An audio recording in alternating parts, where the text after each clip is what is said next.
tardes, compañeros.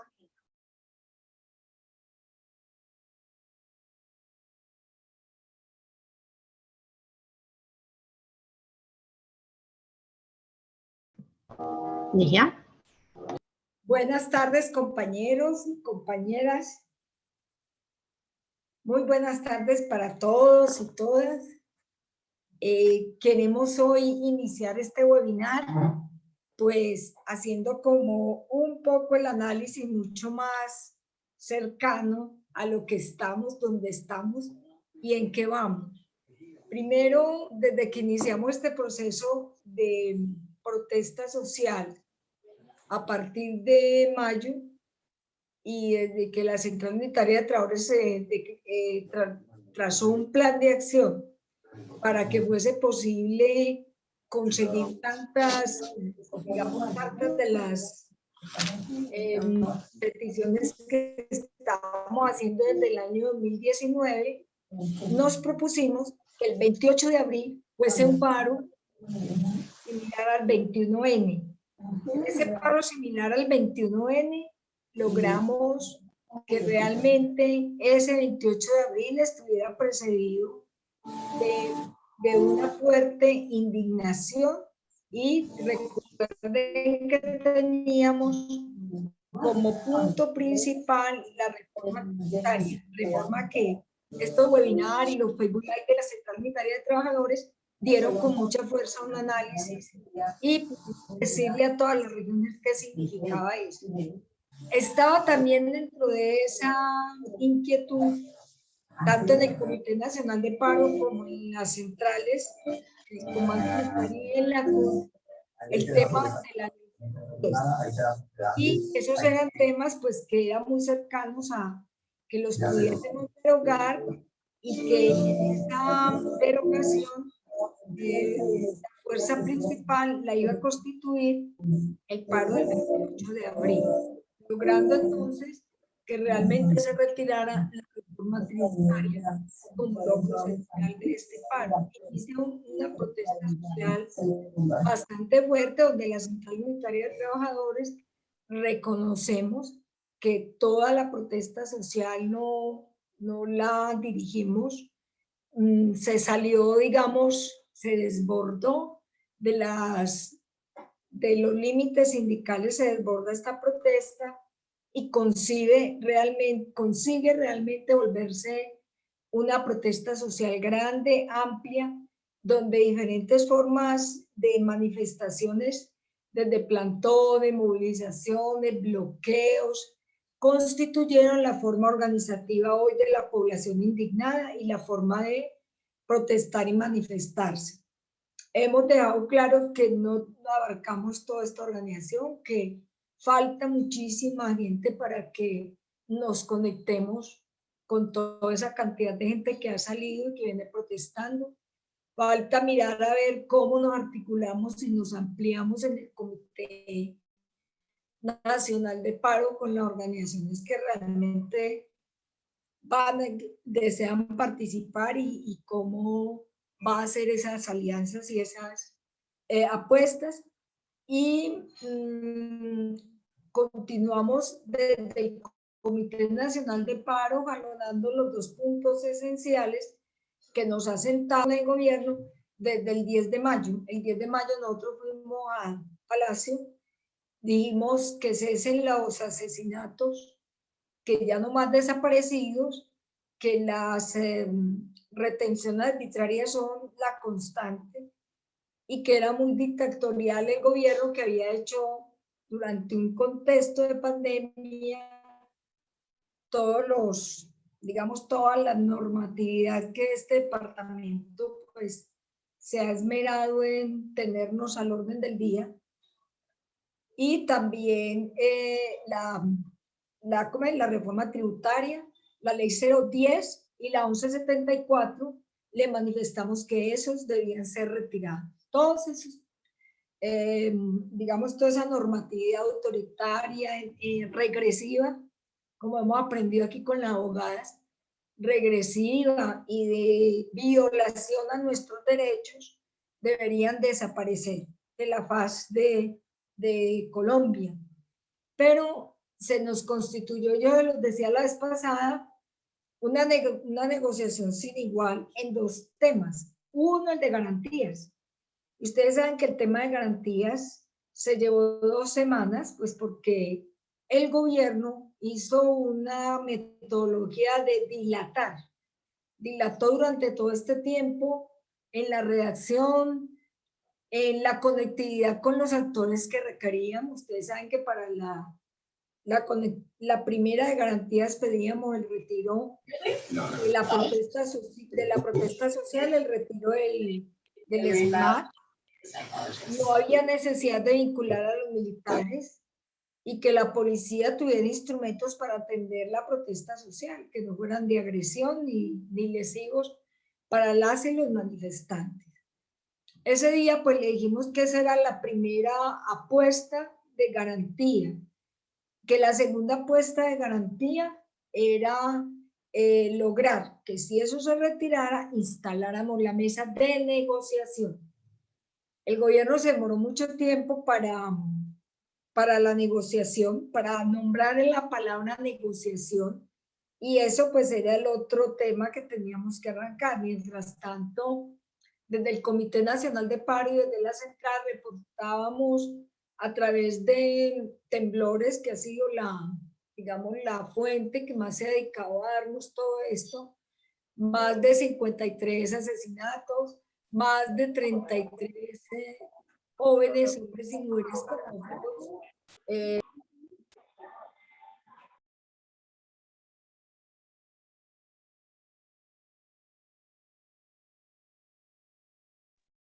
Ligia tiene el micrófono en silencio. Apagado. Ayer me lo apagaron. ¿Hasta dónde me habían oído? ¿Todo el tiempo lo tuve apagado? No, señora, ahora mismo. Hasta temblores. Hasta temblores.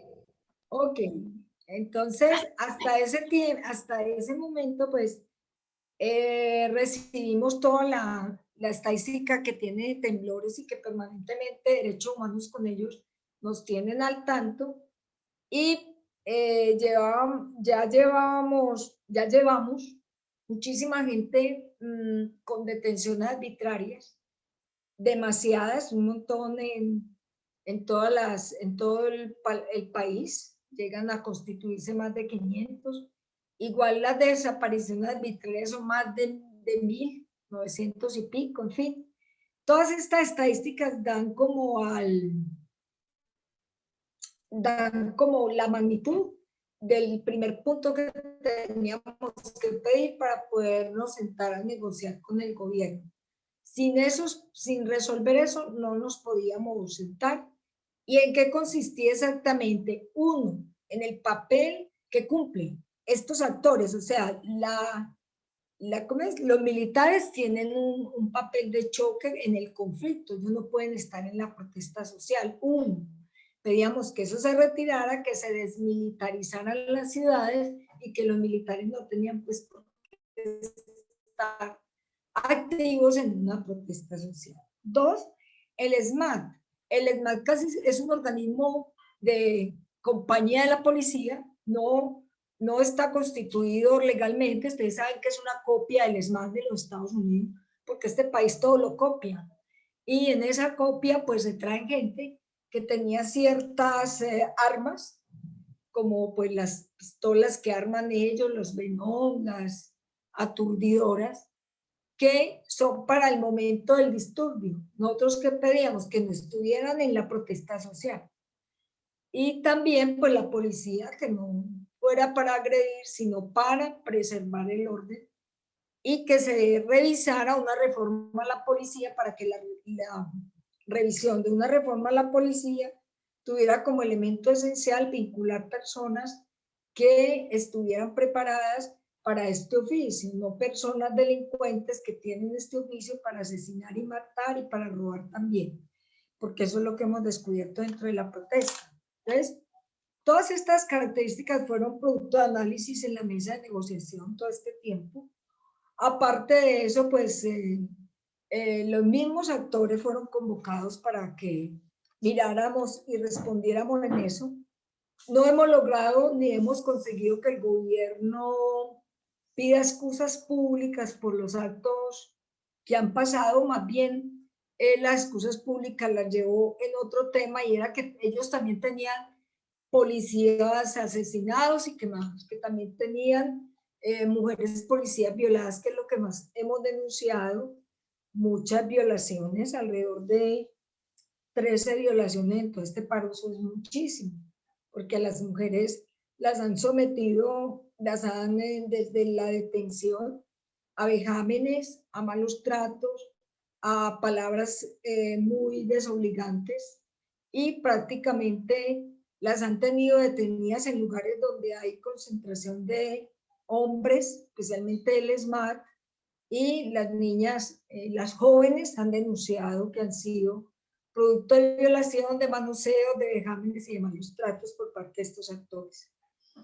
No hemos logrado entonces que el presidente se pida excusas públicas por todas estas órdenes que ha dado, ni tampoco por los asesinatos y las cifras que ya ustedes las tienen muy claras, y tampoco hemos logrado que realmente pues haya mucha claridad en estos actores y en su participación. El otro punto fundamental y esencial que aquí se trabajó fue el punto de la moción de censura hacia el ministro de Defensa. Nosotros hemos considerado que el ministro tiene más características de guerra que de defensa. Y en ese sentido, pues, sigo recomendando la moción de censura, que fue iniciativa de los parlamentarios, tanto en el Senado como en Cámara, y en este proceso, pues, miren todos los elementos que se están aportando, porque recuerden que ellos también, ya resulta que también tienen violaciones como policías quemados, también tienen, en fin, lo que hemos padecido en la protesta, nosotros y nosotras, ellos dicen que también lo han padecido sus actores, como son la policía y hombres y mujeres, y bueno, esa es como una de las situaciones fundamentales. Recordarles también que desde que se inició la protesta social, habíamos acordado en el Comité Nacional de Paro habilitar corredores, pues los corredores de ambulancia, los corredores para la droga, especialmente está llegando mucho para atender el COVID y también la vacuna. Dicho eso, se habilita y deben abrirse plenamente las vías a la comida, para no sufrir del desabastecimiento que ya se percibía en algunas regiones. Esas son las negociaciones para con los corredores. Por eso este paro contó con la mediación de la ONU y del episcopado. Héctor Fabio Henao, él prácticamente ha intercedido en muchos de los bloqueos para estos protocolos y para estos corredores, perdón, que hemos habilitado. Finalmente, en el día de ayer, 24 de mayo, logramos llegar a un texto de preacuerdo. Un texto de preacuerdo que pues cuenta con limitaciones hacia los militares y al ESMAD para que realmente no sea la permanencia de ellos en las marchas. Igualmente muchas constancias, se dejaron muchísimas constancias, y esas constancias pues se basan en eso, en todo lo que ellos no han aceptado para poder nosotros tener garantías y continuar. Entonces les quiero decir pues con más las constancias que se han dejado que eso. Lo único que podemos destacar es como las comisiones que se crearon para crear rutas o caminos claros hacia la atención de la protesta. Creo que eso es muy claro, va por parte de organismos de derechos humanos y el mundo sindical. Y se avanza en eso, en la restricción al ESMAD y a los militares. Se condenan los malos tratos, que eso ha sido una petición que hemos tenido desde siempre, y queremos y exigimos que haya una pedagogía permanente para que los manifestantes, los protestantes y toda la gente que está allí entiendan en qué consiste lo que queremos. Hasta hasta en la tarde pues no había firma de este texto. Entonces, como pueden ver, es un texto que no lo conocemos todo a plenitud. Conocemos como desarrollo de los procesos que llevamos ahí, pero no lo conocemos. Porque aún no, el gobierno dijo que no lo podía firmar, porque la autora Marta Lucía no estaba, el presidente estaba 7 horas, y pues Diego Molano, el ministro de Defensa, estaba atendiendo la moción de censura, entonces no había quien lo firmara. Aparte de eso, pues el comisionado de paz, Miguel Ceballos, renuncia y su último día de trabajo es hasta hoy. Y pues él está empeñado en mirar a ver cómo se puede firmar. Ese punto no garantiza el levantamiento de un paro. ¿Por qué? Porque nosotros vamos a negociar en medio del paro. Sigue la negociación del pliego de emergencia. ¿Qué tiene que tener la negociación? O sea, sigue la parte más difícil. El mundo sindical sabe cómo es de difícil entrar a esa parte, sabe que la constante del gobierno ha sido firmar los acuerdos, más no tampoco implementarlos. Igualmente, esta etapa ha sido también de dilatar y dilatar, y ellos por nada querían nombrar la palabra negociación, todo era un diálogo para llegar a consensos, y nosotros dijimos tiene que ser negociación. Así se lo dijo la ONU, que es el que está allí de garante, y el episcopado, y ese es como lo que estamos esperando. Entonces, compañeros, compañeras, sigue una etapa de negociación. El paro se mantiene. Recuerden las actividades que ya las mandamos a través de circulares para la toma de las capitales mañana, para la caravana Cali y también para los plantones culturales el viernes. Que no sean todas las ciudades, que se vea reflejado. El paro se mantiene porque no nos han resuelto absolutamente nada. Este era un punto de garantías y muy protocolario, una negociación sin igual. Nunca nos había tocado que antes de negociar un pliego tuviésemos que negociar las condiciones de la protesta social.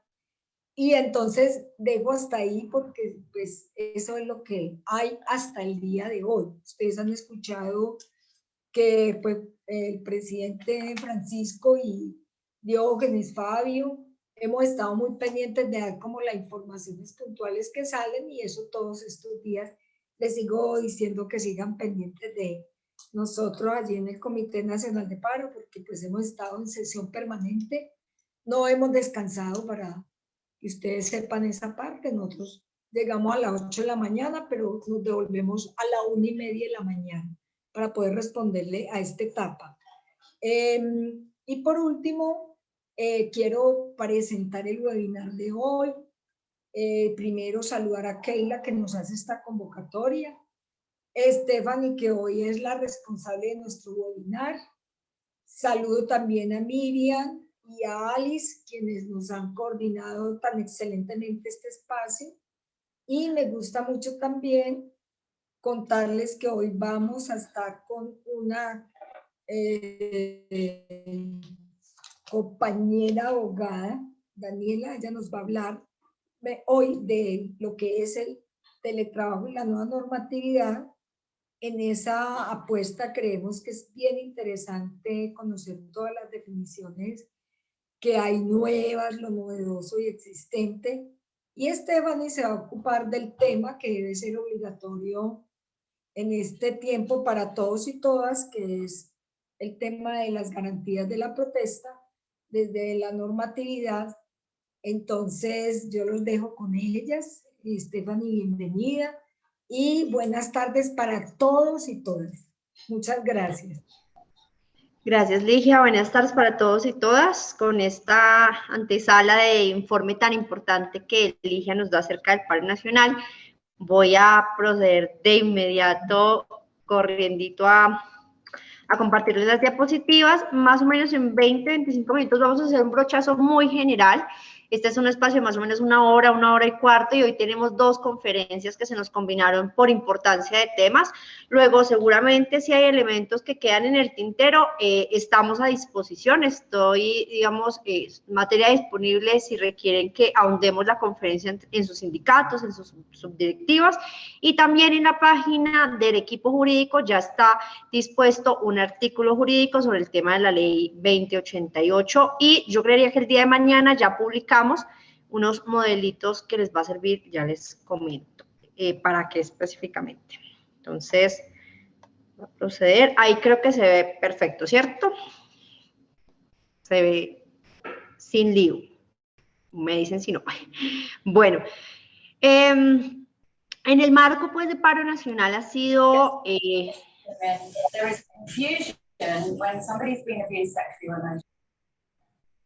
Por favor, cerremos los micrófonos para escuchar la exposición. Listo. En el marco de paro nacional, compañeros y compañeras, ha sido realmente un reto poder seguir manteniéndolos informados y que no nos dejemos pasar goles de otros temas que resultan muy relevantes. Uno de esos es el tema del trabajo en casa.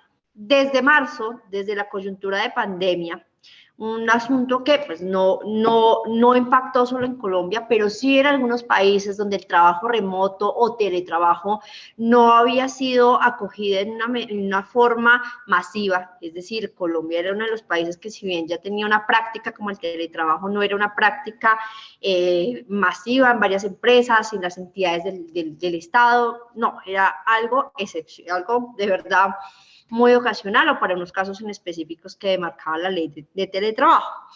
Luego ocurre el tema de la pandemia, de las circulares emitidas por el Gobierno Nacional 021, 045, 049 del Ministerio del Trabajo. Se disponen como una medida alternativa, digámoslo así, para evitar el despido, para evitar la suspensión, para procurar que la gente continuara con sus labores sin generar riesgo a la vida. Realmente en ese momento se vio como una medida casi que maravillosa, ustedes muy de buenas, y le tocó eso, que no lo despidieran, y así fue un poco los primeros meses, pero con el paso del tiempo, por supuesto, los trabajadores decían, no somos desagradecidos, qué bueno que conservamos el empleo, pero en esta situación de virtualidad, donde no es claro específicamente yo qué tengo, qué puedo hacer o qué no, pues se convirtió en una situación muy adversa para muchos colombianos. En Colombia, más del 90% de las empresas y entidades del Estado asumieron algún tipo de virtualidad. 5% de sus trabajadores o el 80% se asumió en una gran mayoría de las entidades esta virtualidad. Luego, entonces, lo que vamos a ver es las expectativas de los trabajadores eran muy grandes. De verdad decíamos como necesitamos regulación. Habían varios proyectos de ley en curso en el Congreso, más o menos 3, 4 proyectos sobre temas de trabajo en casa, derecho a la desconexión digital, etc. Y fue este proyecto el que había impulsado el Ministerio del Trabajo, el que por supuesto le dieron mensaje de urgencia y salió de primeras, para no irme más larga. Y hay 6 características, o tiene 6 fuertes características, que son las que les vamos hoy a relatar hoy rápidamente a ustedes, para que sepamos realmente con qué es lo que contamos hoy en día. Después de esperar tanto una ley de trabajo en casa que regulara nuestras nuevas condiciones de trabajo en la práctica, pues esto es lo que nos encontramos. Lo primero es que ha sido ampliamente difundido por el Ministerio que la figura de trabajo en casa es una figura completamente distinta a la del teletrabajo, y que por ende son derechos, obligaciones y situaciones muy diferentes. A eso le respondemos diciendo, sí, en efecto, son 2 leyes distintas, teóricamente 2 figuras jurídicas distintas.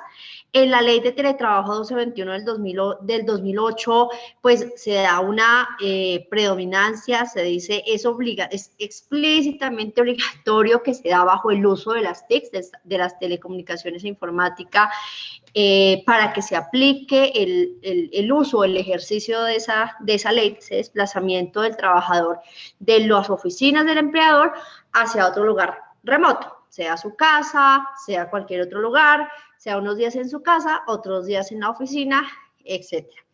Pero además se da por voluntad de las partes, es decir, es un acuerdo entre empleador y trabajador de decir, vamos a disponer el uso del teletrabajo. Fue una figura en ese momento que se creó de manera especial para personas en condición de capacidades diferenciales, que tenían afectada su movilidad, situaciones en proceso de paz, situaciones de persecución y demás, por las cuales se requiriera este trabajo específico en casa. Pero eso no decía específicamente la ley que era solo para estos sujetos. Entonces la figura se empezó a usar mucho más allá de eso para facilitar las herramientas de las telecomunicaciones desde el lugar de la casa para el trabajador. Y esta ley, pues por supuesto, decía el contrato sigue igual, todo sigue igual, pero hay unas garantías o unas condiciones específicas. Eso era lo que teníamos con el teletrabajo. Cuando todo el mundo en pandemia se va a trabajo en casa, nos dicen, no, pero cuidadito porque esto no los puede reglamentar porque es una figura distinta. Y va usted a ver, Ley 2088 del 2021, trabajo en casa, una nueva ley, una nueva figura así. En efecto, acá no hay voluntad de las partes y así queda además recogido en la ley, situación que también nos preocupa. Simplemente el empleador dispone o habilita cuándo va a haber trabajo en casa y se ejecuta. Cero voluntad o acuerdo entre las partes. Número 2, si bien la ley de trabajo en casa no dispone una obligación de uso de las telecomunicaciones, pues siendo muy francos, la gran mayoría de nosotros, salvo que pues su labor desplazada a casa sea para confeccionar, trabajar la mecánica que hacía ya, trabajarla desde su casa, pues salvo eso, todo está en el marco de la virtualidad. Si usted dictaba clases presenciales, señores docentes, pues ahora es Full Meet, Zoom, Jitsi y todas las plataformas digitales. Computador, uso, envío de informes, llamadas telefónicas a reportar informes o atender clientela o hacer atención al usuario que antes hacía presencial, etcétera. No en todos los casos, pero repito, el trabajo en casa sí hace entonces una disposición muy grande del uso de estas telecomunicaciones. Luego entonces, dice la OIT, y además esto está en el marco de un convenio 177 de la OIT que Colombia no tiene ratificado, por supuesto, dice la OIT que tanto el trabajo a distancia como el teletrabajo son modalidades de trabajo en las cuales el trabajador hace funciones, tareas y obligaciones, cumplimiento de sus obligaciones desde una ubicación alternativa, que no son las instalaciones del empleador. Luego, aunque se plantee que son figuras jurídicas distintas, tienen conceptos en su práctica o desarrollos en su práctica semejantes. Razón por la cual diríamos, lo mínimo que esperábamos de la ley de trabajo en casa es que fuese igual en condiciones de derechos y de regulación a la ley de teletrabajo. Mínimamente eran los mismos derechos, ¿cierto? Eso es como el concepto inicial que quiero plantearles de, es lo que esperábamos.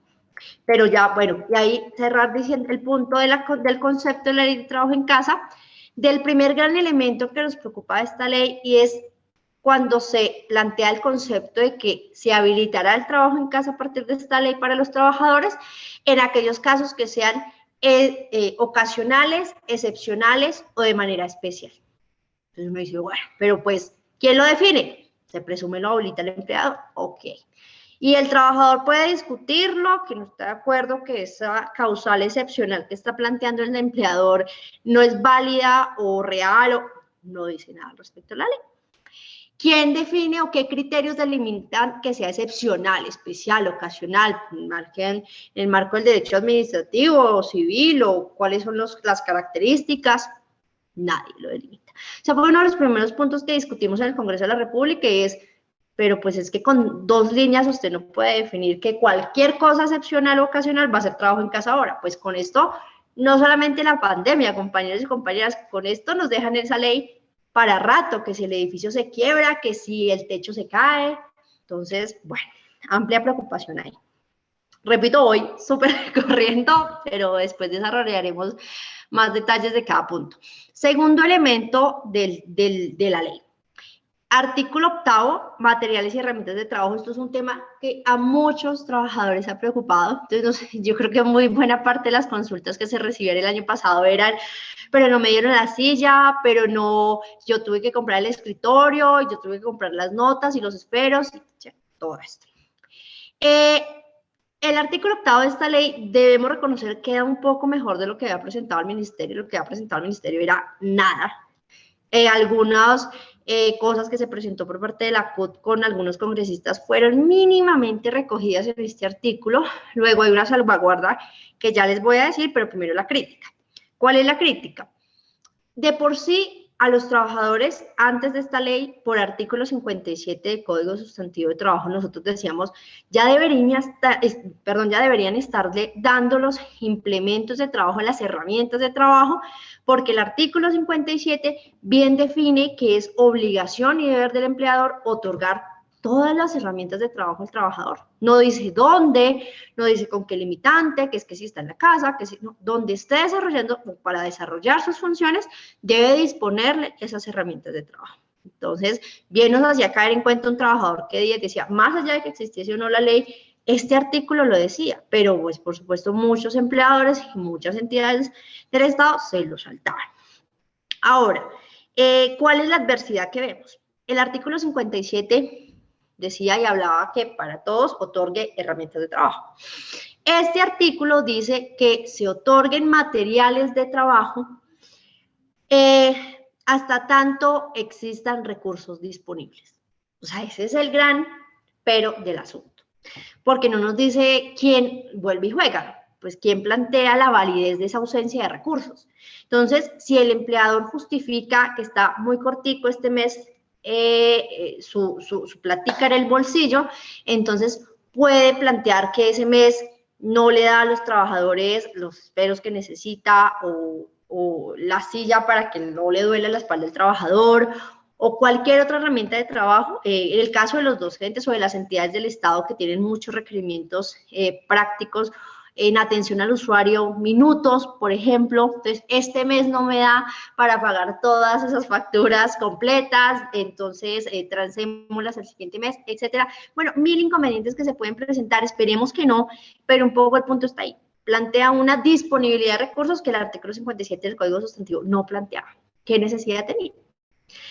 El tema de reconocimiento de servicios públicos no queda en ninguna parte de la ley. Ni de la luz, ni el agua, ni el cafecito, ni el internet, aunque ya vamos a hablar de internet, no queda por ningún lado. O sea, yo vivo en un apartamento súper oscuro, luego me toca tener casi a veces todas las luces prendidas para poder ver. Si estuviese pues en la oficina, claramente esto sería un consumo de energía que no se daría en mi hogar, entonces es un consumo de energía atinente a que trasladé mis labores hacia acá, y no en las oficinas o instalaciones del empleador, donde me debería estar suministrando luz, agua, etc. Cuando no se reconoce el tema de los recursos de servicios públicos, pues vuelve y juega. Entonces, lo consideramos un material de trabajo, lo pedimos por artículo 8º. ¿Ustedes qué piensan? Ahí está el debate. Y con eso cierro el punto de materiales de trabajo, donde le podría quedar hablando media hora más diciéndoles, pero este artículo dice, reclámenos. Dice en el primer párrafo como, el trabajador podrá usar sus implementos de trabajo en acuerdo con el trabajador. O sea, yo uso mi silla, que está buenísima, y usted me reconoce un porcentaje, pues, por el valor del uso, pero yo uso mi silla porque la quiero mucho. Pero en todo caso, dice el tercer parágrafo, el empleador será el primer responsable de otorgar esos materiales de trabajo. Luego, como no define qué materiales de trabajo, pues, se presume artículo 57 del Código Sustantivo, todos aquellos necesarios para desarrollar bien mis funciones. Si yo anteriormente debía profesores de primaria, entonces debía utilizar tijeras y de todo para hacer allá las labores con mis niños, ahora lo que necesito son disfraces porque tocó para esa tarea, señor empleador, suministre disfraces. Entonces, una invitación, y a eso iba con el modelo, vamos a dejar, yo creo que el día de mañana, unos modelos de solicitud de herramientas de trabajo, uno para sector privado, uno para sector estatal, muy similares, pero pues con algunas particularidades, y uno para, creo que, no sé si alcanzamos a tener uno para contratistas, que va a ser un debate también, por supuesto, pero bueno, para que puedan solicitar, valiéndose del artículo 8º, materiales de trabajo. Bueno, pues acá entra la discusión. Yo pediría, o sea, yo diría como, vea, si me aumentó 20.000 pesitos la factura de luz, vea la silla, vea el pack mouse, los minutos que ahora tengo que gastar porque tengo que llamar a tales informes que antes no lo hacía. Todo lo que requieran, solicítenlo basado en artículo 57 y artículo 8º de esta ley, y a ver cuál va a ser la discusión. Nos preocupa mucho que se peguen de lo de recursos no disponibles o que eso no es un material de trabajo, sino es un servicio público, no tengo por qué responder. Vamos a ver pues cuál es el debate que se presenta. Derecho al reconocimiento de la conectividad, lo ligamos por supuesto con el punto anterior, que acá sí fue peor, o sea, en los otros puntos de nuestra discusión con la ley y con el ministerio y con el Congreso de la República, por supuesto, es, hombre, si los trabajadores y las trabajadoras llevamos un año esperando una ley que nos dé garantías, sí, no cambió el tipo de contrato, pero las condiciones en la práctica sí cambiaron. Luego, lo que el trabajador está esperando es que le otorguen garantías a esas condiciones diferentes. Y nos dan una ley que en la mayoría de cosas es insuficiente. Pero en este tema de la conectividad, aparte de ser insuficiente, genera una tendencia a la discriminación y al retroceso de derechos laborales. ¿Por qué? Un dato rápido, por falta de herramientas como el Internet, solo el 19.2% de las personas podía realizar teletrabajo a comienzos o finales de año, comienzos de este año, según un informe que realizó recientemente el Observatorio Laboral del Rosario, de las personas, y si se analizaba la falta de espacio, porque eso también es otra discusión, cómo me tocó en el comedor y al frente a mi hermano, a mi hijo, etcétera, el porcentaje bajaba a 14.5%. Y por falta de tiempo, por cuidados del hogar, por ejemplo, la cantidad de personas que pueden habilitarse para teletrabajo, de trabajo remoto en últimas, disminuía a 11.9%. O sea, una gran cantidad de personas tienen 1000 problemas para desarrollar este trabajo en casa. Situaciones que vemos que esta ley no resuelve. ¿Por qué es un hecho discriminativo? Repito, el artículo 57 decíamos, garantícese los insumos de trabajo para que el trabajador realice sus funciones en general. Cuando usted llegaba a su sitio de trabajo, a su oficina, a su entidad, a la super, al ICF, a colegio, a la empresa, de donde fuera, usted no le preguntaban cuánto ganaba, 1 millón, 5 millones, y según el rango en que ganara, le daban el internet o no. Usted llegaba, tenía su computador, acceso a internet para hacer las labores que requiriera, etc. En el teletrabajo, sí, es un uso obligatorio de TICs, pero ya dijimos al comienzo, en trabajo en casa hay una gran mayoría de gente que tiene uso de TICs. En teletrabajo no hacen una discriminación si usted gana 2 salarios mínimos o 5, le proveen el suministro de conectividad.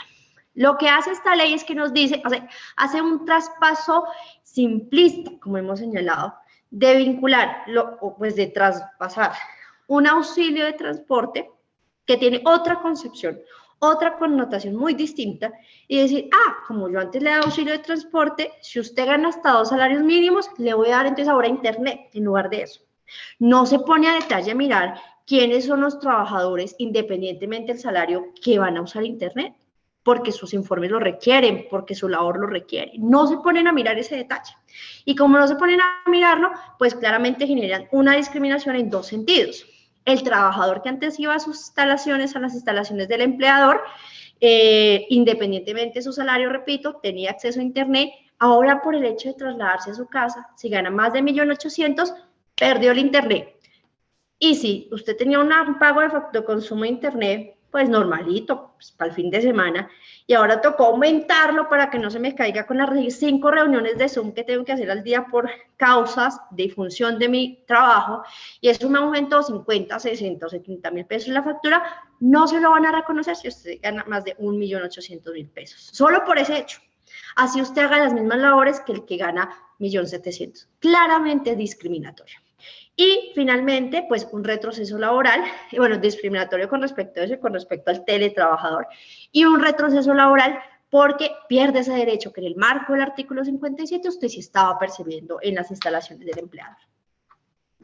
Y creo que 8 minuticos que me quedan rápidamente, seguridad social, salud ocupacional.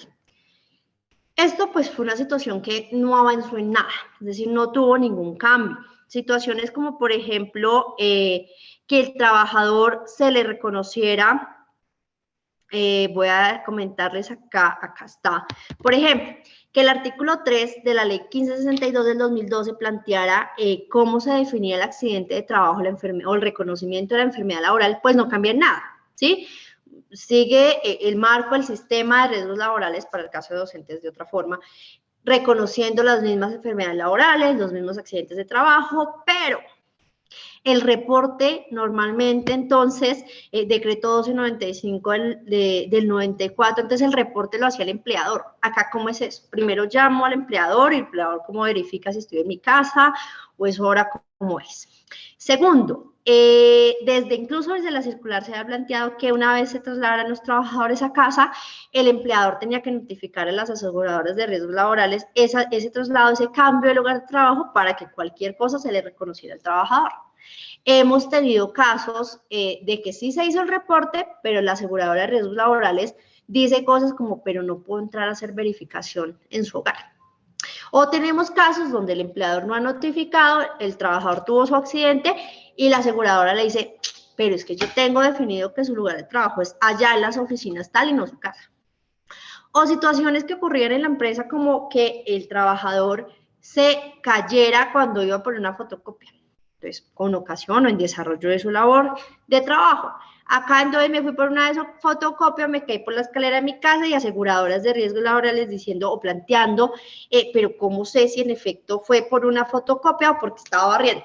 Entonces, todo un marco de situaciones prácticas que si bien no pedíamos modificación de la ley de riesgos laborales, sí pedíamos un capítulo que especificara cómo resolver entre empleadores, trabajadores y aseguradoras de riesgos laborales estas situaciones concretas en el lugar de trabajo, que ahora es el hogar, el lugar de trabajo que ahora es el hogar, que no especifica en el marco de la regulación del sistema de riesgos laborales, que es como veamos en la práctica qué ocurre. Hay docentes, y acá creo que en un evento nos lo contaron, que se les estalló el computador a las 11 de la noche, porque era la hora en que estaba trabajando, aparte pues el tema de exceso de sobrecarga laboral, y las aseguradoras o las entidades que miran el tema de riesgo, pues diciéndole, ¿cómo sé que usted sí estaba trabajando en otra cosa con el computador? Entonces, ¿cómo le reconozco eso? Todas las dificultades que debió haber regulado esta ley. Y por supuesto, de las principales enfermedades que tiene el trabajador ahora con la modalidad virtual, temas de salud mental y temas de salud, temas físicos, musculares y demás, pues nada, se dijo, por supuesto, para que de manera especial se atendiera el tema. Ni preventivamente, ni con efectos de promoción hacia la salud en ese sentido. Finalmente, los últimos dos temas, derecho a la libertad sindical, vuelve y juega, es decir, las normas están estipuladas, ahí están los convenios, ahí está la ley, pero si antes era difícil que en la modalidad presencial, que yo podía pegar el comunicado en una cartelera, repartirle el periódico al trabajador, ir a ver cómo estaba el trabajador en su lugar de trabajo, como mi labor también concreta de mi activismo sindical, ver las condiciones de trabajo de los trabajadores de mi organización, de los trabajadores de mi entidad, pues ahora no solamente cunde el mal ejemplo de la circular 033, que ahí no la dejaron, no la olviden, no lo repito mucho ahorita porque no hay tiempo, pero no olviden que es una mala circular ahí que nos quedó del pasado y todavía con efectos, sino que además, pues en la práctica va a ser mucho más difícil en ciertos sentidos llegarle al trabajador con la modalidad virtual, no saber cómo están las condiciones de trabajo del trabajador en esa distancia en la que yo no me puedo acercar a él, no lo tengo tan cerca, las asambleas, las reuniones, y son modalidades, situaciones que esperamos la ley de alguna forma propiciara, por lo menos además cogiéndose de la última recomendación de la comisión de expertos, donde además dice, oiga, señor gobierno, le repito, le reitero que debe promover la negociación colectiva en el sector privado, habla especialmente. Bueno, pues aprovechemos que la OIT lo dijo, nos va a salir esta ley, pongamos alguna figurita para promover la negociación colectiva y la libertad sindical en el marco de la virtualidad. No, por supuesto, la genialidad no les alcanzó hasta por allá. Y pues esas son las dificultades que hoy igual reviste al movimiento sindical, hoy más que nunca, hacer labor sindical y ahora a distancia. Y por último, desconexión digital, compañeros, compañeras, donde pues el tema, yo les quiero decir, el tema de garantías laborales, libertad sindical y desconexión digital, quedaron los tres temas que a mi parecer todos merecerían por lo menos un capítulo cada uno, todos quedaron, cada uno un parágrafo del artículo 11 de la ley. O sea, esa fue la importancia que le dieron. O sea, cuando con todo respeto, cuando el Ministerio de Salud dice, es que ahora sí la desconexión digital, tienen derecho los trabajadores. Y uno va y mira, dice literal B, creo que el artículo, no, perdónenme la vida.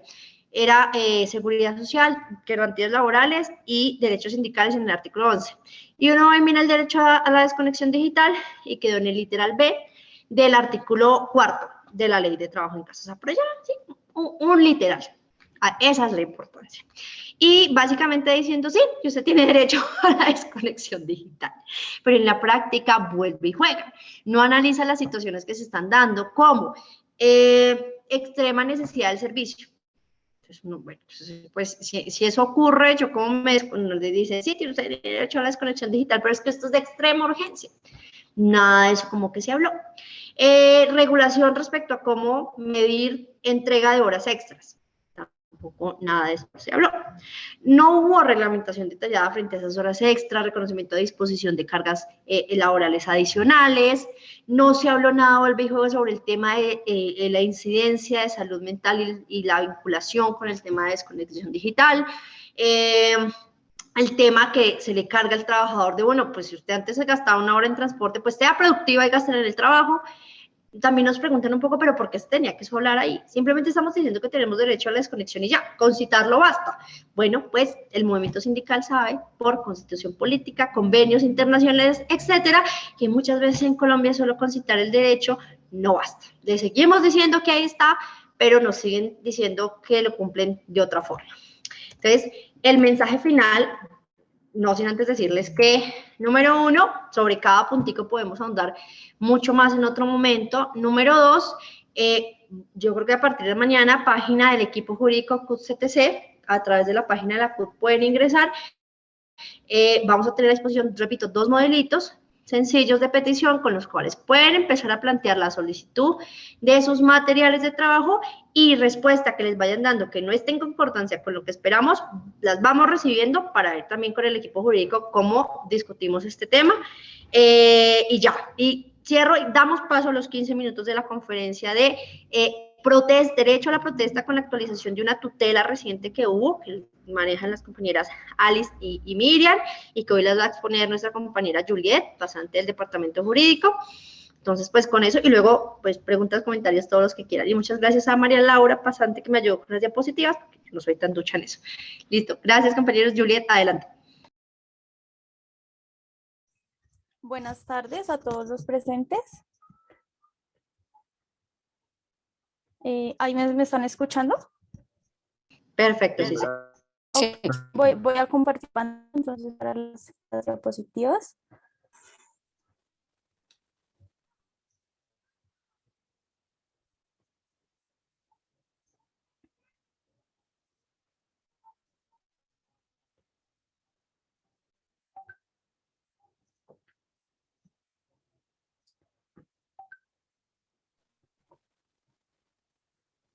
¿Ya están viendo mi pantalla? Perfecto, sí, señora. Ok. Bueno, entonces en la tarde de hoy les voy a hablar sobre la sentencia 06 del 2011, mediante la cual buscan que sean tutelados los derechos a la vida, a la salud, a la integridad física, a la libre expresión, a la reunión y manifestación pacífica, el debido proceso, la libertad personal, la dignidad humana y a no recibir tratos crueles ni degradantes, así como también los derechos políticos.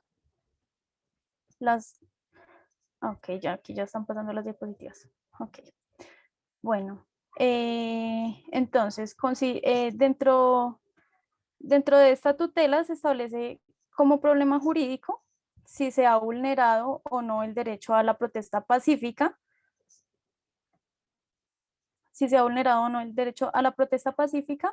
y si las entidades accionadas han respetado lo normado mediante el decreto 003 del 2021, que fue el último que se expidió para reglamentar la intervención estatal dentro del desarrollo de las protestas. Aquí, ¿me confirman si están viendo las diapositivas o es que no estoy segura? Sí, Sí, yo las... Ok, perfecto. Entonces, bueno, aquí dentro de lo primero que recalca este despacho es la importancia del derecho a la protesta por ser un mecanismo idóneo para la participación de todos los sectores de la sociedad colombiana, y con ello se reconoce la diversidad de diversas corrientes de pensamientos, ideologías y de expresión que existen dentro del territorio nacional.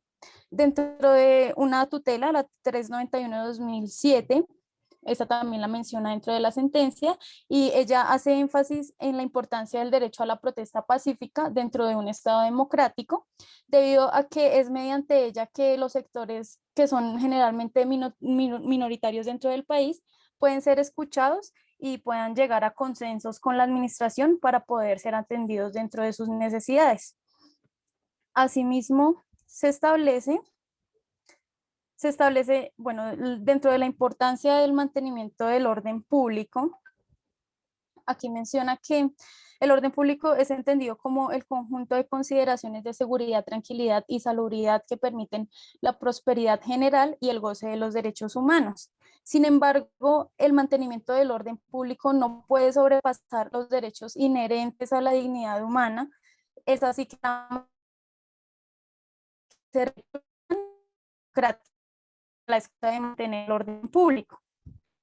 Asimismo, las facultades que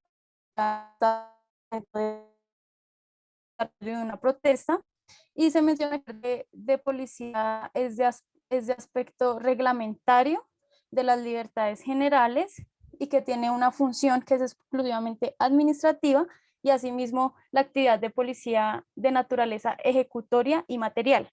Esta última, esta de ejecutoria y material, debe ser de carácter preventivo o correctivo, no represivo, y debe estar sujeta siempre a los principios de proporcionalidad, razonabilidad y legalidad. También dentro de esta sentencia se menciona la sentencia de radicado 7641 del año 2020, de experiencia en esta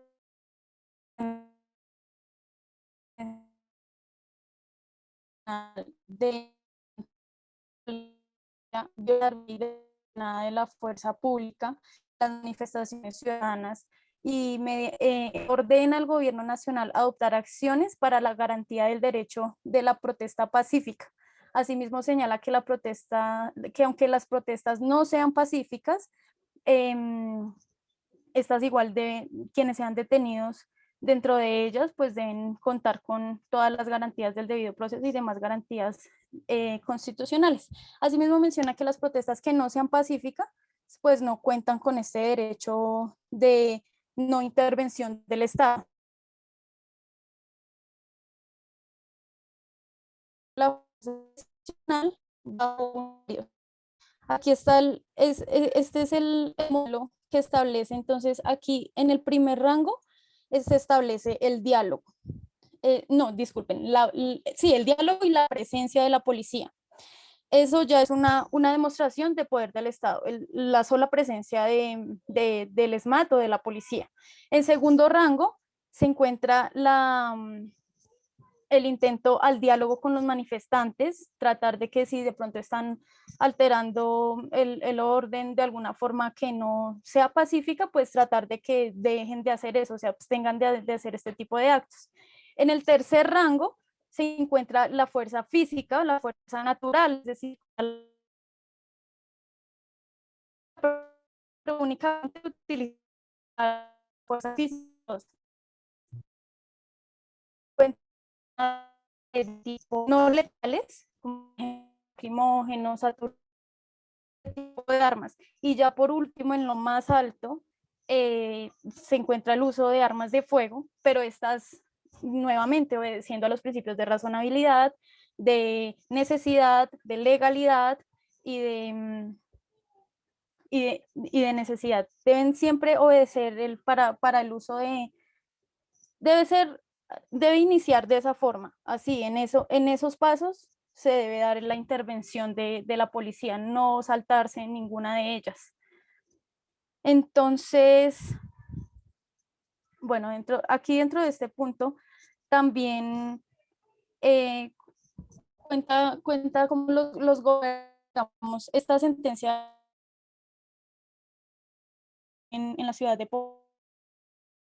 Aquí se establece que los gobernadores los gobernadores en la ciudad de Popayán sí crearon un puesto de mando unificado, PMU se llama, y que en ella se encontraban presentes Gobernación, Policía Nacional, Fiscalía General, Procuraduría, Bomberos y Defensoría del Pueblo. Y también allí se debían establecer mecanismos para que los manifestantes pudieran acudir para informar sobre cualquier anomalía en el desarrollo de la protesta pacífica. Asimismo, un grupo élite en coordinación con los líderes de la protesta y el puesto de mando unificados para garantizar los derechos, bueno, eso era lo que se buscaba, garantizar los derechos fundamentales de los manifestantes. Aquí, bajo el entendido de que las protestas se presumen pacíficas, el despacho recalca la imposibilidad de las autoridades del Estado de intervenir dentro de ella, resaltando que si bien previo a la realización de una protesta se debe dar aviso a las autoridades locales de su realización, también se prevé el hecho de que esta se puede dar de manera espontánea y el no aviso de ella no le da la facultad a las autoridades para poder intervenir. Asimismo menciona que pese a que la protesta puede afectar el normal desarrollo de otras actividades que hacen parte de la cotidianidad de la comunidad y generar problemas como por ejemplo el tráfico vehicular, cierres temporales de algunos establecimientos, estaciones, cierres permanentes o temporales y ese tipo de cosas, esta situación no puede ni debe convertirla en una protesta ilegítima, teniendo en cuenta que la protección del derecho de libre expresión está ligado estrechamente con el derecho a la protesta y protestar en su naturaleza implica vehemencia, oposición, mostrar disconformidad con algo que se considera injusto, inadecuado o ilegal. Entonces es por ello que en todo caso no se podrá hacer uso de la fuerza de forma indiscriminada ni de forma sistemática. Y como se ha señalado anteriormente, la intervención de la policía y el SMAT deberá ser gradual en el orden que nos da la pirámide. Y en caso de que se continúe con la acción, o sea, si ellos intentan dialogar, y los manifestantes no hacen caso, entonces se puede hacer uso de la fuerza, pero siempre bajo los principios de necesidad, razonabilidad, legalidad y proporcionalidad. A nivel internacional, esta sentencia manifiesta que hay un antecedente sobre el uso indebido de la fuerza por parte de la policía y el SMAT en Colombia y se reprocha al Estado colombiano por hacer uso de la fuerza de forma indiscriminada dentro de manifestaciones pacíficas, así como también exhorta al Estado a tener celeridad frente a los procesos de investigación que se realizan frente a actos vandálicos que se hayan cometido dentro del desarrollo de las protestas. Aquí, bueno, conclusiones que concluye el despacho. Entonces, el juzgado concluyó que dentro del proceso judicial, que el uso de la fuerza por parte de la Policía Nacional y el SMAT durante las manifestaciones desarrolladas desde el día 28 de abril y hasta la fecha de emitida la sentencia, ha sido utilizada como un mecanismo no excepcional, sino principal, y no como un último recurso. Entonces es un acto que se reprocha por parte, pues ellos son los principales encargados de garantizar los derechos a la vida e integridad de los ciudadanos. Entonces, con este actuar están desconociendo las normas internacionales y nacionales que prohíben el uso de la fuerza durante las manifestaciones pacíficas, más concretamente dentro del Código Nacional de Policía y el decreto 003 del 2021, que este se creó debido a un fallo que hubo anteriormente en el año 2020 por las manifestaciones en las que del año 2019, del 2021, no mentiras, del 21 de noviembre del año 2019. Entonces, bueno, aquí el despacho dice que si bien dentro de Popayán se crearon mesas de trabajo para tratar el tema del paro nacional y se convocó de manera virtual a una mesa de concertación, no se tiene certeza si se realizó o no.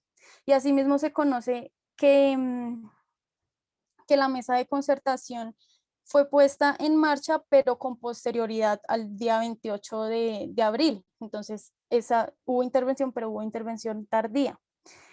Además, las mesas de trabajo que se establecieron no fueron eficaces, porque en realidad no se logró el diálogo con ninguno de los manifestantes, y pues todo esto terminó en un ataque sistemático a los manifestantes. Asimismo, menciona la sentencia que los entes de control que hacen parte del Ministerio Público no han hecho debido acompañamiento a las jornadas de manifestación. Por otra parte, la Procuraduría Regional del Cauca y la Personería Municipal de Popayán se puede evidenciar que ha realizado intervenciones durante el marco de las protestas desarrolladas en la ciudad desde el 28 de abril y hasta la fecha emitida la sentencia, direccionando diversas denuncias de exceso de fuerza por parte de la policía y el SMAT a los entes correspondientes. Y aquí resalta la labor de la Personería Municipal de Popayán, quienes han sido más activos a la hora de denunciar estos actos. La labor de la Policía Nacional la reprocha debido a que, aunque ha estado presente representantes de Policía Nacional dentro de los puestos de mando unificados del Cauca, ellos solamente han denunciado actos vandálicos que se han ocasionado, por ejemplo, daños a caimóviles, hurtos, daños a motocicletas y otros vehículos de tráfico, pero no han respetado el protocolo de intervención. Resalta nuevamente, no respetan el protocolo de intervención dentro de la protesta, hacen uso indiscriminado de la fuerza y se niegan totalmente al diálogo. Aquí mencionaba que hubo, de todos los videos y todo el acervo probatorio que se aportó, hubo uno en el que se evidencia cómo los manifestantes tratan de hablar con ellos, tratan de dialogar, y ellos se niegan totalmente y hacen uso de la fuerza. Entonces, el despacho señala que la protesta debe ser pacífica y que en ningún caso el derecho de libre expresión puede ser utilizado para justificar actos vandálicos, en donde se destruyan bienes públicos o bienes de derecho privado. Entonces, aquí recalca la necesidad también de que sean investigados los involucrados en todos estos hechos pues vandálicos. También la alcaldía del municipio de Popayán, a la gobernación del departamento del Cauca, la Personería Municipal de Popayán, la Procuraduría Regional y la Defensoría del Pueblo. Aquí menciona, porque ellos también son accionados dentro de esta tutela, y dice que ellos, si bien no vulneraron de forma directa derechos de los manifestantes o de los ciudadanos, pues tampoco pudieron cumplir sus funciones de la forma adecuada. Entonces tienen también responsabilidad dentro de estos hechos. Entonces, como consecuencia de todo lo anterior dicho, el juzgado ordena a la Alcaldía Municipal de Popayán que de manera inmediata debe adecuar una estación ubicada dentro de Popayán para que funcione de manera provisional como centro de traslado de protección, para que cumpla con las funciones establecidas en la ley 1801 de 2016, para que sean trasladados allí las personas que sean detenidas. Ordena a la Policía Metropolitana de Popayán que deberá informar al alcalde del municipio, al gobernador, a la Personería y a la Procuraduría, también a la Defensoría del Pueblo, y también deberá publicar en su página web el listado con el nombre y la cédula de las personas que sean arrestadas y las razones de por qué son arrestadas. También aquí deben mencionar si tienen quiénes van a ejercer sus defensas y quiénes van para pues garantizarle a ellos también el derecho a la debida defensa y el debido proceso. Al alcalde del municipio de Popayán, al gobernador del departamento del Cauca y al defensor del pueblo, les ordena acompañar a las manifestaciones y concertar una mesa de diálogo con los líderes de las manifestaciones.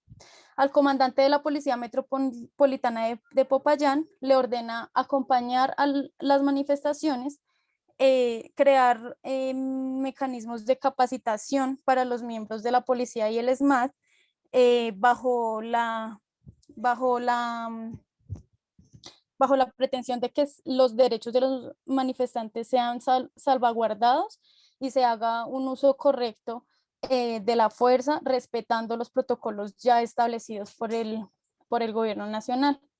A la Fiscalía, la seccional de Popayán y al Procurador Regional del Cauca, le ordena que de manera célebre, prevalente y especial realicen las investigaciones penales y disciplinarias por los posibles hechos delictivos de abuso de poder de los servidores públicos que se han podido dar desde el día 28 de abril de este año. Asimismo, ordena a los marchantes respetar los bienes públicos, los derechos ajenos y respetar a las autoridades. Entonces, aquí la normatividad nacional en la que se basa la sentencia, la Constitución Política, artículos 20, 37, 38, 40, 56 y 107, la Resolución 02903 del 23 de junio de 2017, que es mediante el cual se regula cómo debe ser el uso de las armas letales y no letales de la fuerza pública, el decreto 003 del 2021, mediante el cual se establece cómo debe ser la intervención de las fuerzas armadas dentro de la protesta cuando así se requiera. Dentro de la normatividad internacional se encuentra la Declaración Universal de Derechos Humanos, artículo 1, la Convención Interamericana de Derechos Humanos, los artículos 13, 15 y 21, y el Pacto Internacional de Derechos Civiles en su artículo 21. Listo, ya esto sería todo. Gracias, Juliet. Bueno, compañeros y compañeras, les dejamos el espacio para comentarios, preguntas de cualquiera de los dos temas. Estamos a disposición, sugerencias, preguntas, etc. Ya nos queda poquitico tiempo. Pero no sé si en el chat de pronto.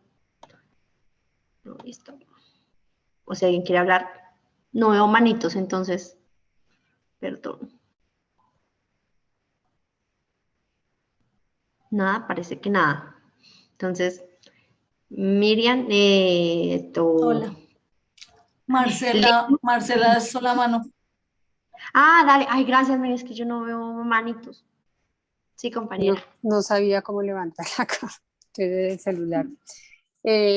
Lo que pasa es que, por ejemplo, a mí me inquieta que si bien se expide una, digamos, o está la norma, el respeto a las manifestaciones, uno escucha, ayer escuchando la moción de censura, queda pues impactado realmente porque, lo dije antes, buenas tardes, qué pena.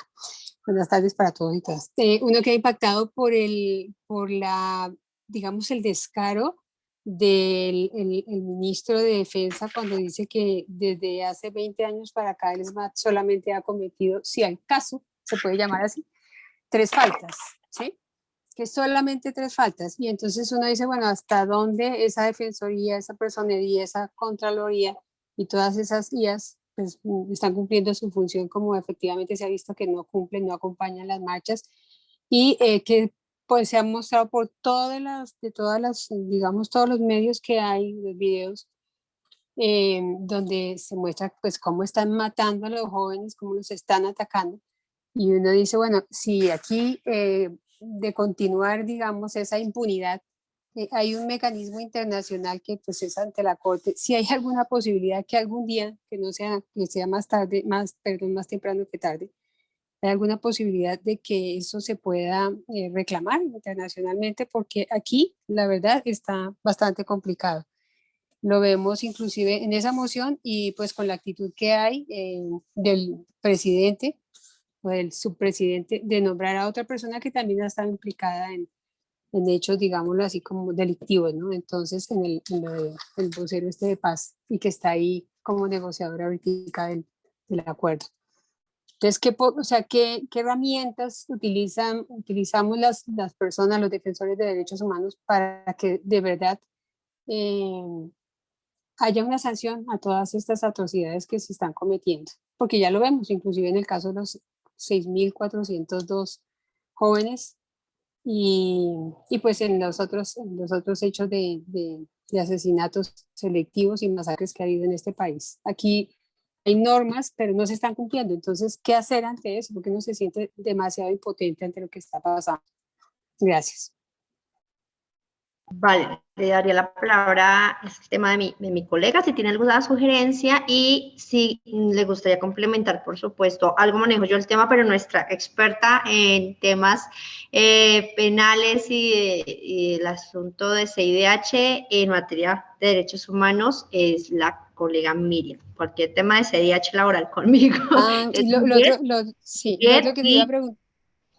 Sí, Otra compañera. cosa era que te iba a preguntar es, por ejemplo, los que somos docentes, cuando dice que hasta 1.800.000, entonces no hay el auxilio de energía, no hay, o sea, los docentes estamos poniendo todo, los docentes están trabajando en sus casas, la energía, el computador, absolutamente todo, ahí no hay ninguna posibilidad.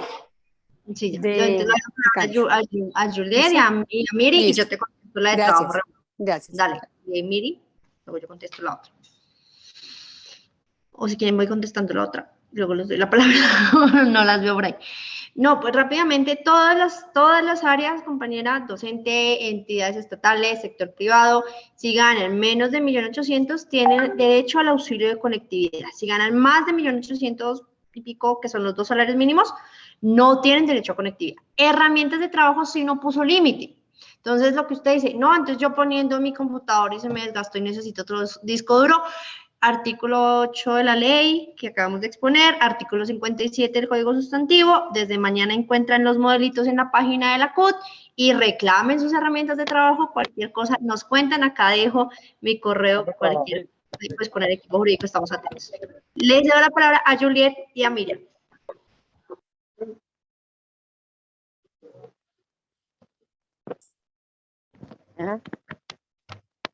Miriam, Juliet, no sé quién. Gracias.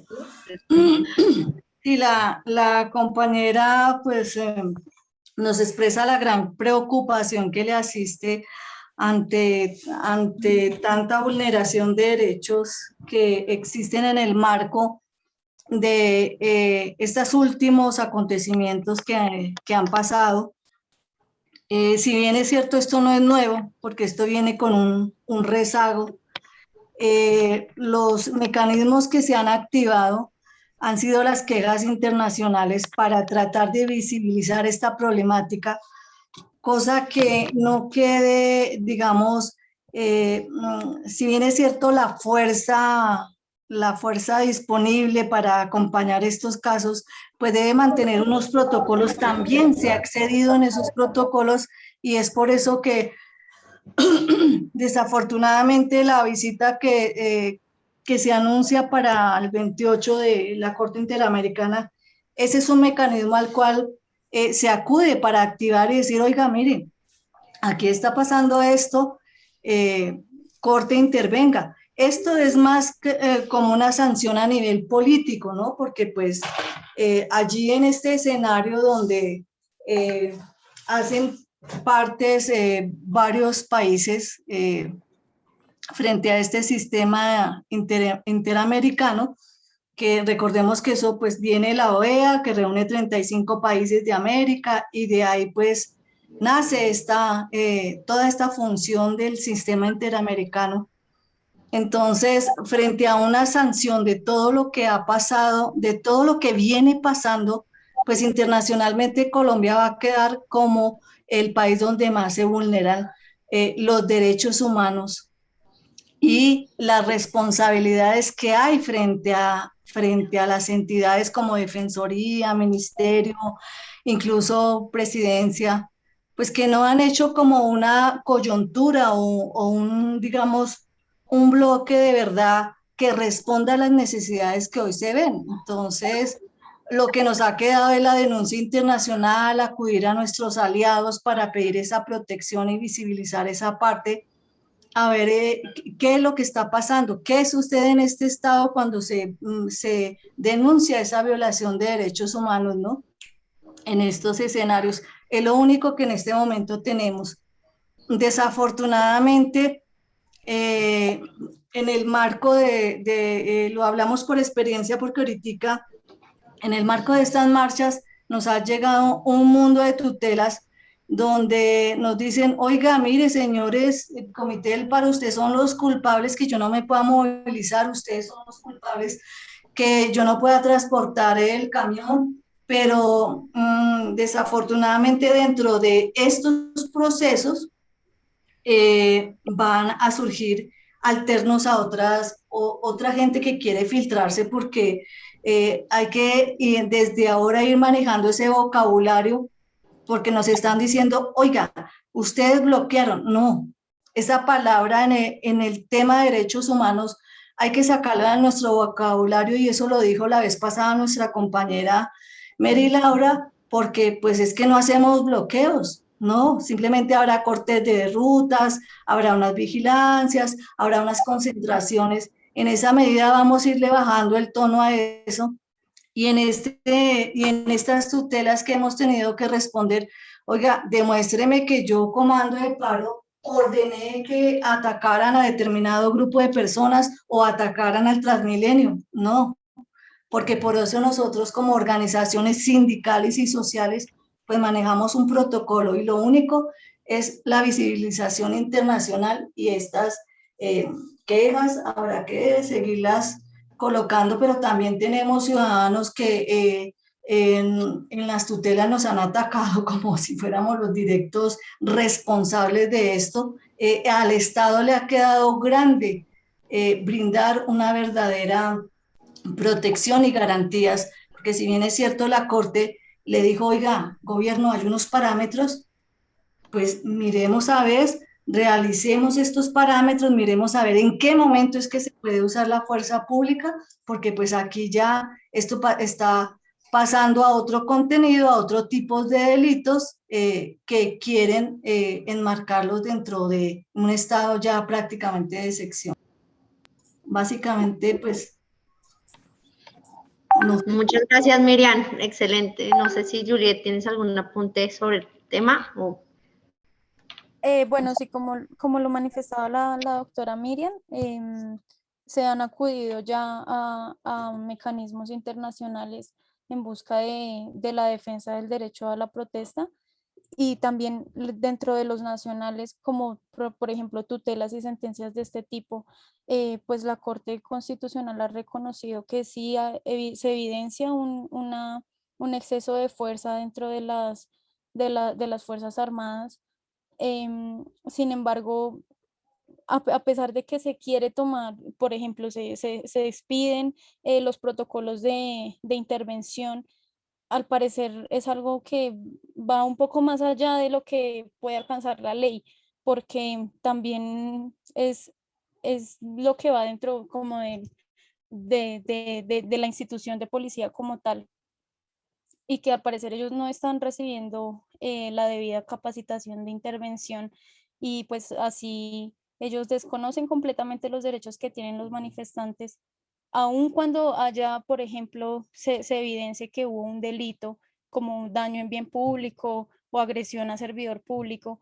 Ellos aún no respetan el debido proceso que es coger a la persona, judicializarla, todo bajo un marco constitucional, sino que pues recurren ya a otras cosas y desconociendo completamente los protocolos establecidos.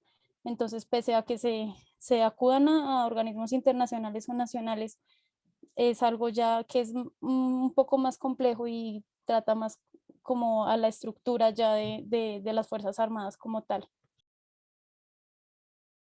Gracias, Juliet. Gracias, Juliet. Yolanda Corso está pidiendo la palabra. Querida Yolanda. Hola, muy buenas tardes a todos. Bueno, yo tengo una pregunta y me parece que en estos momentos en que tenemos tanta polarización en nuestro país y en el que los medios de comunicación tratan de polarizar más la situación y que esta polarización está llevando a que unos somos los buenos y otros somos los malos. Entonces, y que a nivel de lo que se está pasando de que Colombia no está aceptando la CIDH en nuestro país para que haga una veeduría de los derechos humanos en nuestro país. Y vemos que día a día estos derechos humanos los están infringiendo cada día más y más y más. Y vemos que desde el mismo Congreso, ayer viendo con todo lo que se le dijo al ministro de Justicia, Molano, entonces veo que nosotros nos quedamos muy cortos y no tenemos como apoyo, o no tenemos, o sea, no hemos dado, la primera compañera que habló, habla de la necesidad de cómo nosotros podemos abrir unos canales y hacer unos canales con unos derechos humanos, ya que nosotros no creemos en la justicia colombiana. ¿Cómo nosotros podemos hacer esto más amplio y que desde las entes internacionales ingresen a Colombia sin una autorización? O sea, no sé qué podemos hacer desde nosotros aquí, desde el comité de paro, desde la sociedad civil, y que vea las atrocidades que están pasando en Colombia y que el gobierno y que todo el mundo las quiere ocultar. Yolanda, pues yo creo que, pues yo siento que es una pregunta más para Ligia, pero jurídicamente contarles que pues está haciendo, yo creo que desde todos los frentes que se puede realizar. Creo que la sociedad civil, la gente está constantemente acompañando y activándose en su derecho pacífico a la protesta. Creo que hay que seguir avivando eso desde las subjectivas, desde los sindicatos. Además, hay que seguir uniendo sindicatos y trabajadores con la gente en los barrios y demás. Jurídicamente, contarles que además ahorita en junio va a haber unas audiencias de la Corte, de la Comisión Interamericana de Derechos Humanos, donde la central, por supuesto, también va a participar para sentar allí una voz de protesta a lo que está sucediendo. Y políticamente todo lo demás, le dejo la palabra a nuestra directora del departamento, que además ha estado en primera fila con todo el proceso de las negociaciones. Entonces, Ligia, te entrego la palabra. Sí, bueno, me parece muy importante la pregunta que hace Yolanda por dos cosas. Uno, habíamos dicho que este paro pues desbordó las expectativas que siempre teníamos de paro, y dos, es que convenzámonos a partir de hoy que estamos en una gran transformación. Hay una gran transformación. Es decir, se están moviendo muchas diversidades, se está moviendo mucha población indignada precisamente por la situación que hay, y pareciera también, para ser precisos, que producto de un confinamiento y de una pandemia y de una no respuesta adecuada de un gobierno como el que tenemos, la gente ya no tiene más formas de expresarse, sino su indignación, sino a través de la movilización. Y eso es lo que precisamente estamos conversando en el Comité Nacional de Paro. Todas las movilizaciones tienen la propiedad de organizarse como tal. Algunas van a querer estar en el Comité Nacional de Paro, y por eso lo vamos a ampliar en las regiones y en otras partes donde sea necesario para que todos participen y todas. Hay también organizaciones que no quieren saber nada del paro, y eso está bien, pues porque tienen su propio ritmo de protesta. Y hay otras y otros que les interesa salir a la protesta, pero fortalecer su misma organización o su misma conformación. Y eso nosotros todos lo estamos mirando como para crear mecanismos, tácticas y estrategias de acompañamiento, de articulación o de alianzas, donde nos permitan llegar con acompañamiento bien, donde nos lo soliciten, donde puedan existir alianzas, articulaciones para seguir trabajando lo común y seguir trabajando las posiciones al interior de cómo enfrentar un gobierno como el que tenemos. Ese sería el punto de unidad y de unificación con esos sectores. Y pues tenemos la tarea de hablar con la juventud, respetar las dinámicas de organización y acompañarlo en esas dinámicas. No queremos, digamos, meternos en ninguna de estas apuestas, ni tampoco pretendemos dirigirlas, para que nos quede pues claro a todos y a todas, Nosotros vemos que el Comité Paro nació por la iniciativa de un paro del 21N y se fue transformando en una herramienta social desde el mundo sindical. Y esa es nuestra, es decir, nosotros tenemos una herramienta social de movilización y eso nos tiene que quedar claro. Y también de organización. Pero las nuevas producciones sociales que salieron han de tener también sus propias dinámicas y ellos mirarán cómo se conformarán en la organización del país para ello y seguramente vamos a encontrar muchos puntos comunes para continuar con ellos y ellas, pero también respetándoles su diversidad en la organización y en la movilización. Eso lo tenemos muy claro.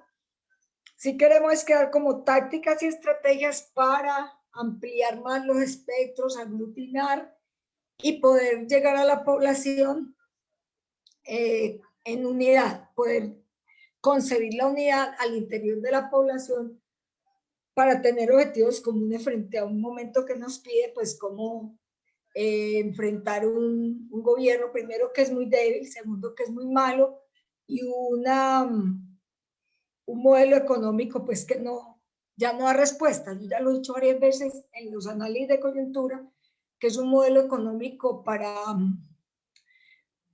que come como un cáncer, pero que no se va a desarrollar más. Y que hoy los jóvenes, con toda la certeza que tienen, saben cómo van a arrancar con un modelo diferente. Y eso nos llama muchísimo la atención, no solamente en su vida, sino no solamente lo han propuesto con su forma de vida ya ahora que es distinta, sino también con sus formas organizativas, sus formas de expresarse y muy especialmente ellos también están buscando su propia organización que los conduzca a aglutinar toda esa juventud que está también hoy indignada. Entonces, en eso vamos y eso es un proceso de discusión en el Comité de Paro Permanente porque sabemos lo que somos, sabemos nuestra apuesta, sabemos que somos una herramienta social y que pues a algunos les vamos a servir, a otros no, para otros ya estamos muy obsoleta y seguramente que sí con respecto al desarrollo de otras movilizaciones. Hemos reconocido eso plenamente para no enredarnos en la pretensión que hoy tenemos de llevar a cabo una negociación tanto en la protesta social como en la parte económica para atender la crisis que tiene el país. Eso es lo que más nos interesa y que esa crisis realmente la veamos atendida desde muchas esferas. Entonces eso es lo que tenía como para decirle a Yolanda porque eso lo hemos debatido bastante.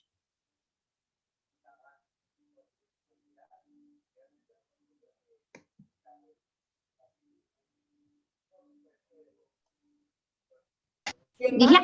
No, ya solo, ya entregarte la palabra, yo creo que solo decir esto último, Ligia, yo creo que hablo por muchos jóvenes al decir que este paro no es posible si no es unidos entre jóvenes y gente con experiencia. Eso de decir despectivamente que acá los viejos que hacen, pues no, o sea, gracias a muchos de ustedes tenemos las 888 que hoy defendemos, entonces yo creo que es en unidad jóvenes y gente mayor. Ya te entregamos la palabra para el cierre de la charla. Vamos a respetar los jóvenes que quieren hacer unidad con nosotros, sí, para que no nos quede como nada maluco. Los que quieren hacer unidad, como también los que, como tú dices, han dicho que no quieren saber nada, ¿cierto? Pero claro, todos los jóvenes que quieran hacer unidad con nosotros, bienvenidos. Seríamos una participación muy amplia, muy chévere en el país también. Ligia, hay otra persona que levantó la mano. Bien. No sé. Sofía Filos. ¿Cómo es? ¿Sí? No, Fulgencio Solipá. Ah. Compañero, adelante. No Gracias, muy amable. Déjeme bajar la mano primero. Buenas tardes a todas y todos. Mis sinceras felicitaciones a este evento porque contando la mayoría de participantes, que fueron más de 30, pues la mayoría son mujeres y eso me da a mí un ánimo de que estamos uniendo fuerzas de género y de edad para esta gran lucha que tenemos por delante. Dos cositas muy puntuales. La primera es que como la justicia aquí en Colombia, ya lo dijeron, llega tarde y siempre llega cojeando. Pues debemos hacer lo siguiente, tener una orientación desde el nivel central de nuestra federación, como es la CUT, y el Comando Nacional de Paro, para emprender acciones que vayan en bien de evitar que los hechos acaecidos en que han fallecido jóvenes, adultos y mujeres se queden a medida. Segundo, la directriz y las leyes y la normatividad que nos acaban de exponer, cómo articularlas en una directriz que venga de las federaciones y del Comando Nacional de Paro, porque a la larga siempre nos van a cuestionar a nosotros como dirigentes de este gran movimiento, para que de todas maneras esa normatividad que está ahí presente la podamos invocar, la podamos acoger para aplicarla y poder medio defendernos al tener conocimiento de esas mismas leyes y normas, y no permitir y evitar lo que se estaba dando por ejemplo en Popayán y en Cali, que como no había ley, no había nada, entonces las fuerzas hacen lo que quieren con los ciudadanos. Esos dos temitas. Entonces, unir fuerza, articularlos con la normatividad vigente y tratar de fortalecer el paro, porque hasta ahora hemos logrado algo significativo, pero tanto el estado de emergencia como la intransigencia de este gobierno pues nos anima a articular y a unir todo lo que podamos para poder llegar al objetivo, que es cambiar estos modelos. Muchas gracias. A usted, compañero Ligia, y con eso puede dar cierre al evento. Gracias. Entonces, una feliz tarde para todos y todas. Les agradecemos muchísimo esta participación. Ya vamos a ajustar casi las 2 horas. Y entonces, pero me ha gustado mucho que este webinar se nos convierta en un punto no solamente de información, sino también de consulta y dudas, y también atender un poco el contexto y a ver si entre todos vayamos construyendo estrategias para el momento, ya que la parte jurídica ha sido bien atendida. También la parte, digamos, de estrategias, las abogadas hay que ponerles mucho cuidado porque ya nos han dado muchos puntos y muchos referentes de estrategias para el contexto. Una feliz tarde, las y los esperamos en el próximo webinar. Y seguimos pensando y esperando que estos webinars tengan el contexto del contenido del momento, para que todos podamos estar atentos y atentas a tener estrategias y respuestas a las diferentes regiones en los temas que más nos preocupan. Muchas gracias. Gracias, Kelly, porque nos hace la labor de convocarnos y apartar nuestra sala. Gracias, Alice. Muchas gracias, Miriam. Una feliz tarde. A Juliana también, muchísimas gracias. Un tema muy interesante, Juliana, muy claro. Y a Stephanie, que hoy le tocaba esta responsabilidad. Entonces, nos vemos en la próxima reunión. Gracias. Bueno, gracias a todos los que nos acompañaron hoy, ¿no? Pues han tenido como ese compromiso y ese estar aquí todos los martes a esta hora. Muchísimas gracias. Ustedes son los que hacen que este espacio sea mejor. Gracias, sí, así es. Así es, pues, compañeras, y qué rico tenerlo siempre. Mil gracias. Gracias, compañeras. Excelente tarde, que estén muy bien, adiós. Tarde, que almuercen. Gracias a todos, que Dios los bendiga. Hora de almorzar. Chao. Chao, Yolanda.